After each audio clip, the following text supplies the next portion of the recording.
Belum lagi kita lihat aja kasus Ba'asyir sama Habib Rizik aja, dua orang manusia ini aja udah bikin Indonesia kalang kabut, ya, bikin kalang kabut, nggak berani ditangkap, dibiarin aja provokasi, bahkan oh umat Islam, ayo kita serang istana, wah ya kan, dibilang tauhid, dibilang pimpin negara Islam, pala pendeta dipenggal saja, dibikin kalang kabut, diem saja, takut, nggak berani ditindak.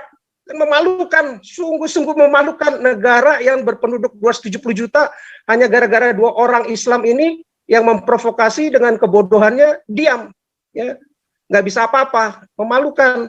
Gara-gara satu teroris siapa dulu tuh yang susah ketangkap itu dulu agak lama, Asari, ya, satu negara aja dibikin kalang kabut juga, memalukan begitu ya, gara-gara satu orang aja teroris, teror orang bikin bom. Takut di mana-mana ntar kapan-kapan ada sewaktu-waktu bisa membom orang, begitu, bisa membom di mall, bisa membom di gereja, jangan-jangan juga bisa membom di masjid, begitu.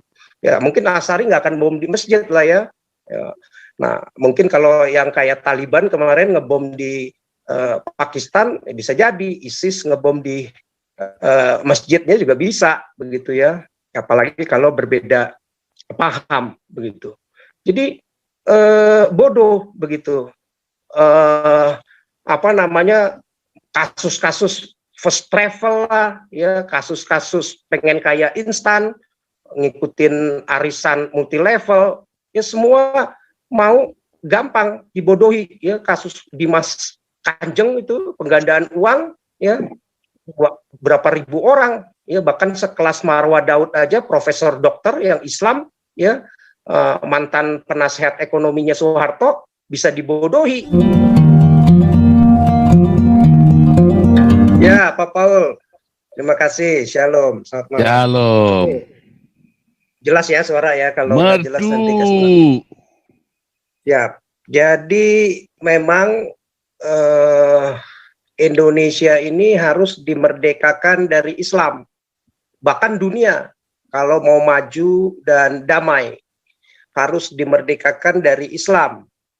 Kenapa? Karena memang kebanyakan negara-negara berkembang, termasuk Indonesia yang masih berkembang, terkecoh banyak semua dengan ajaran Muhammad ini, yang selalu menggembor-gemborkan Islam agama terakhir, Islam agama yang paling sempurna, Muhammad nabi yang terakhir dan yang paling sempurna.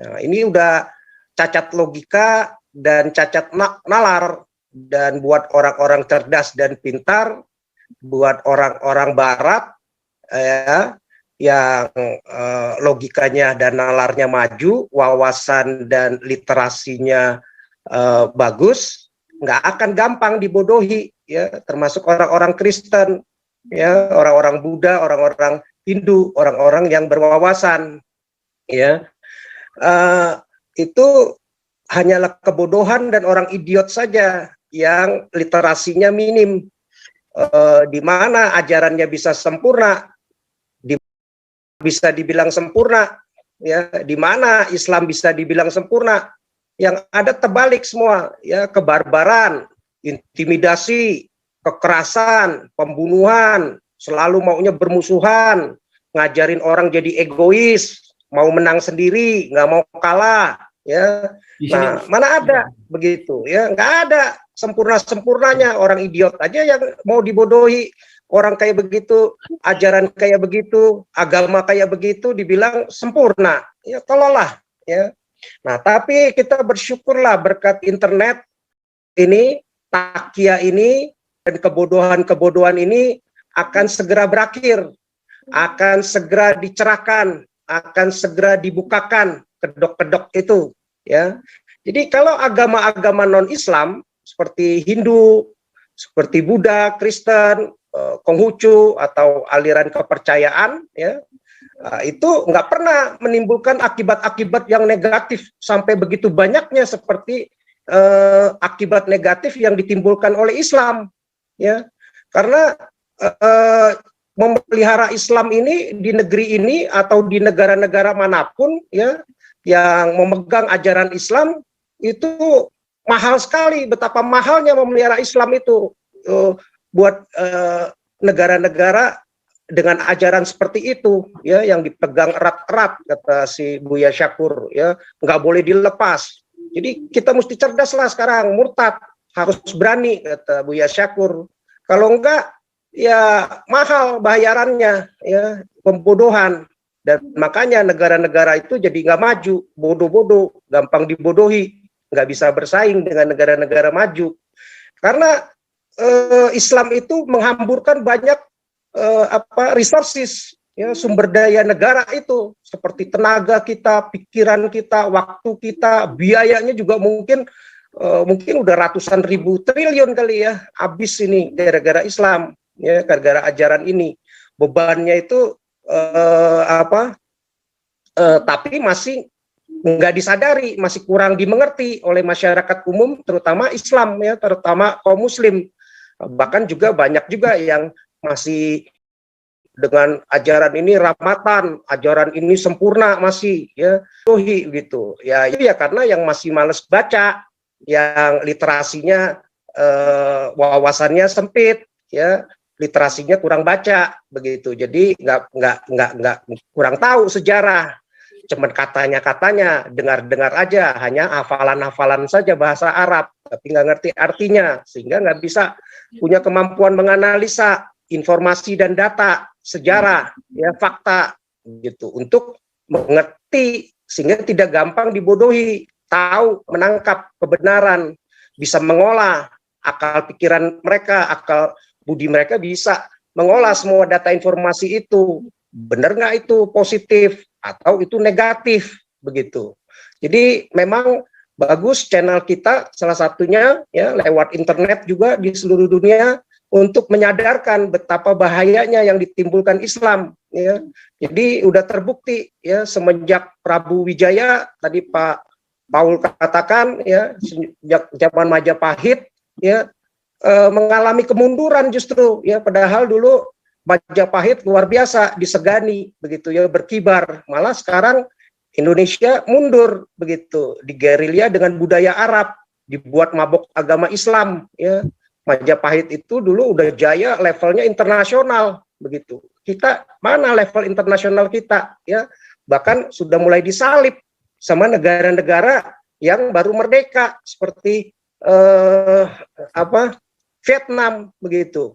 Jadi justru harus merdeka Indonesia dari Islam karena benar-benar mengalami kemunduran begitu ya. Jadi kasus penggelapan, pembodohan sejarah G30S dengan super semarnya terus dicitrakan, terus-menerus dicitrakan seolah-olah komunis lawan Islam. Padahal fakta sejarahnya kalau orang-orang yang punya wawasan dan baca literasi ya, yang beredar di dunia internasional, orang-orang tahu itu penggulingan Bung Karno itu ya justru karena dia anti USA, anti Inggris saat itu. Tapi melalui CIA ya digulingkan ya lewat rejim Soeharto ya, dengan jargonnya Islam melawan komunis, sehingga terjadi pembantaian yang luar biasa. Orang-orang Islam dibangkitkan yang kurang literasi, kurang pintar membaca ya, nggak punya wawasan, gampang diprovokasi oleh rejim Soeharto, menghancurkan banyak itu kan orang-orang komunis yang bahkan nggak ngerti apa-apa ya, PKI dibunuh kan, dibantai, jutaan orang mati begitu. Mengajarkan ajaran ini jadi barbar, membunuh orang ya, jutaan orang dibunuh begitu ya. Nah, belum lagi penjajahan budaya ya. Pancasila kita udah jelas-jelas berketuhanan yang Maha Esa, ini sekarang mau dijajah dengan budaya Arab Timur Tengah ya. Jadi banyaklah cerita-cerita yang dikarang-karang lewat karangan-karangan Arab ini begitu, sehingga ya dia menghasilkan uang besar lah, devisa haji besar di Indonesia aja udah menyumbang hampir 10 triliun, bukan 10 triliun ya, 10 triliun itu baru subsidi dari negara. Kalau dia 98 juta, 100 juta itu 22 triliun setiap tahun nyumbang ke Arab, itu baru ibadahnya ya. naik kapalnya ya selama 30-40 hari. Tapi belum lagi pernak-perniknya, belum lagi pelesirannya ya, dan satu orang kadang-kadang bisa berapa kali ke Arab begitu ya demi naik haji untuk katanya penebusan dosa, karena pahalanya bisa ratusan ribu kali lipat. Mencium batu itu bisa mencium dosa begitu ya, dosanya bisa diserap sama batu apa hitam itu begitu. Nah, jadi belum lagi kita lihat aja kasus Ba'asyir sama Habib Rizik aja, dua orang manusia ini aja udah bikin Indonesia kalang kabut ya bikin kalang kabut, nggak berani ditangkap, dibiarin aja provokasi, bahkan oh umat Islam ayo kita serang istana, wah ya kan, dibilang tauhid, dibilang pimpin negara Islam, pala pendeta dipenggal saja, dibikin kalang kabut, diem saja, takut, nggak berani ditindak. Memalukan, sungguh-sungguh memalukan, negara yang berpenduduk 270 juta hanya gara-gara dua orang Islam ini yang memprovokasi dengan kebodohannya diam, ya nggak bisa apa-apa, memalukan. Gara-gara satu apa teroris siapa dulu tuh yang susah ketangkap itu dulu agak lama, Asari, ya satu negara aja dibikin kalang kabut juga, memalukan begitu ya, gara-gara satu orang aja teroris, teror orang bikin bom, takut di mana-mana ntar kapan-kapan ada sewaktu-waktu bisa membom orang. Begitu, bisa membom di mall, bisa membom di gereja, jangan-jangan juga bisa membom di masjid, begitu. Ya mungkin Asari nggak akan bom di masjid lah ya. Nah mungkin kalau yang kayak Taliban kemarin ngebom di Pakistan, bisa jadi ISIS ngebom di masjidnya juga bisa, begitu ya. Apalagi kalau berbeda paham, begitu. Jadi bodoh, begitu. Apa namanya? Kasus-kasus first travel lah, ya kasus-kasus pengen kaya instan, ngikutin arisan multi level, ya semua mau gampang dibodohi, ya kasus Dimas Kanjeng itu penggandaan uang, ya berapa ribu orang, ya bahkan sekelas Marwah Daud aja, profesor dokter yang Islam, ya mantan penasehat ekonominya Soeharto bisa dibodohi, begitu, ya. Nah, jadi negara kita yang sudah merdeka dengan people propertinya yang luar biasa, 270 jutaan orang, ya hasil alamnya luar biasa, tetapi disalib sekarang malah dengan Korea Selatan yang sama-sama merdeka, ya Vietnam, Singapura, Malaysia, apalagi Jepang, Taiwan, ya Hong Kong, Singapura, ya. Lalu Jepang aja udah hancur begitu. Ambil pisau lalu tebas gitu ya. Luka lah misalnya dia luka berat, lalu dia mengambil kita. Halo. Lanjut. Oke. Ibu-ibu. Bocor. Nah, jadi itu udah fakta ya. Kita ketinggalan karena ya dibodohi dengan Islam begitu. Ya, ini udah fakta yang paling nyata, kemunduran bangsa kita, ya, kemakmuran dan kesejahteraan masyarakat Indonesia yang harusnya sangat kaya raya, ya, malah justru kebanyakan orang kita masih rendah penghasilannya, ya, bahkan pendidikannya rendah. Tahun 2020 aja lulusnya SMP cuman lulus SMP aja 65% masih begitu, ya. Nah, jadi rendah banget begitu ya. Nah, jadi seperti kata pepatah, ayam mati di lumbung padi, masa di lumbung padi ayam bisa mati? Kan goblok begitu. Artinya kan jadi goblok begitu, benar-benar. Masa di lumbung padi yang banyak makanan ini ayam bisa mati? Justru mestinya gemuk, makmur, ya sejahtera si ayamnya. Kok bisa mati? Ya sama lah keadaan Indonesia begitu. Seperti ini kemundurannya gara-gara dijajah oleh Arab ini begitu. Jadi kemunduran budaya kita itu udah terasa begitu. Jadi semuanya udah dimabokin dah sama bangsa Arab ini, sama agama Arab ini, udah kehilangan akal sehat, udah jadi linglung begitu ya. Jadi linglung ya, nggak ngerti lagi mesti kayak gimana ya. Provokasi suruh penggal pala orang dilakukan juga. provokasi untuk suruh kawinin janda, poligami, beranak banyak, beranak cucu yang banyak, demi agama, demi ini dilakukan juga. Udah linglung masyarakatnya, jadi bodoh begitu ya. Itu semua juga negara-negara oki yang rata-rata negara Islam itu, ya 54 negara kalau nggak salah itu. Nah, juga semua mundur, sumber daya manusianya semua miskin, semua negara orang-orangnya bodoh-bodoh, ya literasinya nggak ada begitu.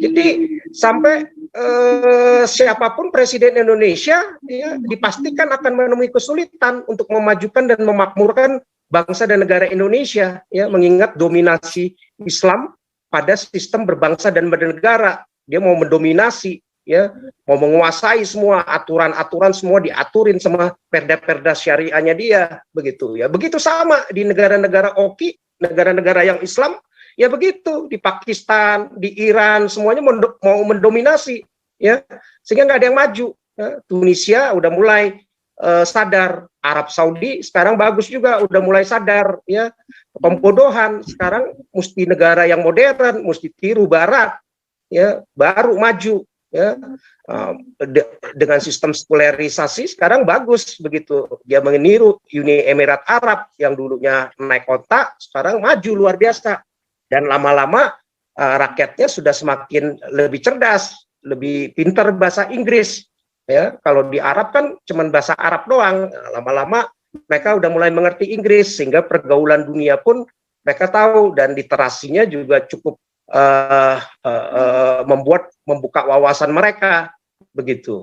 Nah, jadi susah kalau ngikutin ajaran Islam ini, ya semua sumber daya manusia kita itu nggak bakal bisa bertumbuh, nggak bakal bisa berkembang dengan baik, kalah dengan negara asing, negara-negara luar begitu yang bukan Islam, ya seperti Jerman, Kanada, Amerika, Singapura, Jepang, ya Korea, bahkan sekarang sama Vietnam saja udah tersusul begitu ya, yang padahal baru merdeka. Dengan Malaysia aja kalah jauh, orang Malaysia jauh lebih cerdas ya. Nah, jadi sumber dayanya nggak ada yang jujur, ya banyak korupnya di sini, nggak bakal bisa bertumbuh di negara-negara Islam itu. Iran semua, Pakistan, negara-negara korup semua. Khomeini itu kan korup, ya dia aja golongannya kaya semuanya, yang rakyatnya miskin. Bahkan nggak pakai jilbab, cuman gara-gara rambut aja bisa dibunuh, dan ratusan orang dibunuh demi perda syariahnya, dibodohi begitu, totaliter, teokratis begitu, mau jadi khalifah, mau syariah, ya, dan nggak jujur, takia, ya dimatiin demokrasi, semua informasi-informasi yang sesuai sejarah fakta dibodohi, dihilangkan begitu, bias gender nggak adil, ya, yang ada maunya kafir-kafirin doang. Tapi nggak maju, kafir-kafir kan tapi nggak maju begitu, ya gimana mau maju, ya. Nah, jadi hancurlah negara-negara yang berkiblat ke Islam. Jadi Indonesia memang mesti harus merdeka dari Islam. Belum lagi kita lihat perpecahan bangsa, ya lewat TII, NII, ya kayak NII aja ngajarin orang untuk mencuri, jadi pembantu pun harus mencuri, jadi teroris. G30 SPKI, ya tragedi kerusuhan Mei 98, FPI, ISIS semua, ya tragedi Poso, tragedi Ambon, bom gereja semua, Nurdin Top, Ba'asir, bom Bali, HTI, FPI, Rijik, gerakan 212 semua, mana ada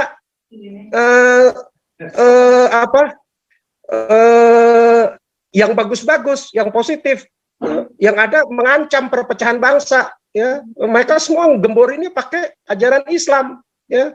Sumber daya manusianya juga jadi hancur, ya. Semuanya mau menterinya yang dari pendidikan maunya dikuasai dari yang Islam. Ya hancurlah kalau dikuasai begitu. Akhirnya semuanya larinya ke agama. Ya, porsinya dari SD sampai SMP, ya karakter bangsa malah hancur, nggak ditingkatkan. Yang dulu budi pekerti, pelajaran budi pekerti lebih bagus, ya anak-anak bangsa di zaman tahun bapak-bapak bangsa kita itu budi pekertinya luar biasa, karakter bangsanya luar biasa, nasionalismenya luar biasa. Tapi sekarang nasionalisnya kalah, luntur udah. Mereka lebih cinta Arabnya daripada Indonesianya. Mereka cinta pakaian Arabnya daripada pakaian budaya Indonesia begitu. Ya dibodohi. Mereka lebih suka musik-musik Arabnya daripada musik Indonesia, musik Nusantara. begitu. Ya, jadi udah kacau begitu ya. Ya itulah Arab dan Timur Tengahnya udah mainkan politik hegemoni Islamnya di Indonesia, ya bahkan di negara-negara yang masih berkembang, sehingga ya dicuci otak semua sama Al-Quran dan bahasa Arabnya begitu. Semua kerjaannya cuman ngafal Al-Quran aja dianggap udah sukses, dianggap cerdas, ya kan. Buat kita bodoh kalau cuma ngafal, nggak ngerti analisa, itu level belajar paling rendah begitu. Belum lagi suara hingar-bingar masjid, ya yang sangat mengganggu, itu malah jadi apa?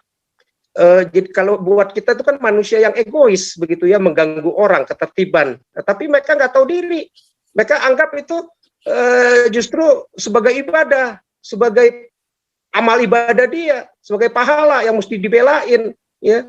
Mana ada. Jadi buat orang itu bukannya berbudi baik, karakter yang baik, ya malah yang ada karakter yang egois, karakter yang nggak tahu diri, karakter yang kasar, ya.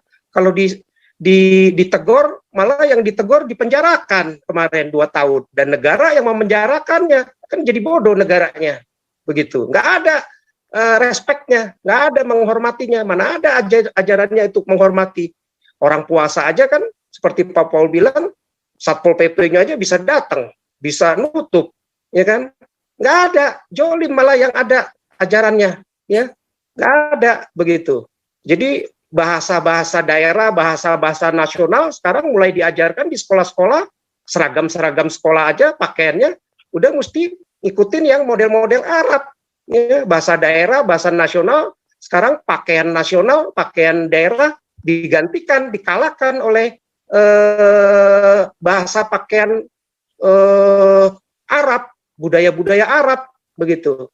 Anak-anak dipaksa kerja otaknya untuk menghafal Al-Quran aja, sehingga IQ-nya yang nggak berkembang, ya. Udah kerjanya seperti kayak romusanya zaman Jepang tuh, kerja paksa, mesti dihafalin begitu. Kadang-kadang aja kalau ketemu ustadz ulamanya disabet dulu tuh kan, kalau nggak ngafalin, sampai nangis-nangis deh itu disiplininnya. Tapi keluarannya pesantren mana hasilnya? Nggak ada. Bisa ada orang pesantren yang cerdas-cerdas, yang pinter, yang bisa bangun Indonesia ini. Nggak ada. Yang ada kebanyakan sekolah-sekolah sekuler, ya. Jadi budayanya malah kekasaran, kekerasan, suka menjara, ya, kerusuhan-kerusuhan, perang, ngebunuh, penggal pala. Gimana bisa sumbangsinya Islam itu? Di mana sempurnanya? Ya, kreativitas, ide, semua pemikiran baru ditutupin dengan undang-undang anti penodaan agama lah, nggak boleh di ini. Gimana bisa berkembang negara ini? Ya, negara-negara yang berbasis Islam nggak ada sopan santunnya, kasar keras jadi rakyatnya begitu. Jauh lah begitu. Jadi nggak ada lagi musik, belum lagi kan pakaian semua hijab, celana, janggut semuanya mestinya dipaksakan dengan budaya-budaya Arab semua begitu. Ya, jauh begitu. Bahasa ibu kita, ibu pertiwi, ibu Nusantara kita, ya, bahasa ibu kita dikalahkan dengan bahasa Arab begitu, ya. Nah, itu yang kacau begitu. Ya, gimana mau maju? Ya, sementara itu dulu lah Pak Paul. Mungkin mau yang lain. Terima kasih.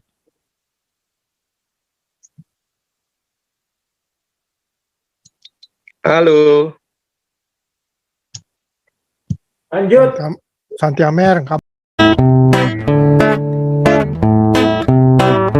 Kau bilang kau menang debat, lawan domba yang sesat. Kau bilang banyak yang tobat.